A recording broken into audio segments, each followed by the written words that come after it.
એક સ્ત્રીને તેની મિત્રએ સવાલ કર્યો કે તારા ઘરમાં કોનું ચાલે છે, તારું કે એનું? અને યુવતીએ જવાબ આપ્યો કે મારા ઘરમાં મારું નથી ચાલતું, મારા ઘરમાં એનું પણ નથી ચાલતું, મારા ઘરમાં અમારું ચાલે છે.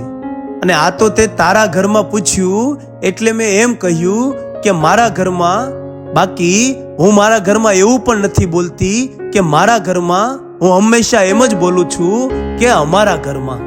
આ ઘર ક્યારેય તારું, મારું કે કોઈ એક વ્યક્તિનું નથી હોતું. ઘર એમાં રહેતા બધાનું હોય છે. તારું અને મારું એ એક દિવાલ છે, જે એક જ ઘરમાં રહેતી બે વ્યક્તિ વચ્ચેની હોય છે. દરેક દિવાલ દેખાતી નથી, અમુક દિવાલ અનુભવાતી હોય છે. ઘર ક્યારેક જેલ જેવું લાગે છે, પણ ખરેખર એ જેલ હોતું નથી, લાગતું જ હોય છે. અમુક સંબંધો, અમુક બંધનો ઘરને જેલ બનાવી દેતા હોય છે. અરે નાનકડા ઘરમાં રહેનારી સ્ત્રી પણ ઘરની રાણી હોઈ શકે, અને મહેલમાં ઘણી સ્ત્રીઓની હાલત દાસી કરતા પણ ખરાબ હોય છે. આવાસ એ છે જ્યાં વિશ્વાસ છે, અને નિવાસ એ છે જ્યાં નિશાસા નથી. હોમ એ છે જ્યાં હેપીનેસ છે સાહેબ.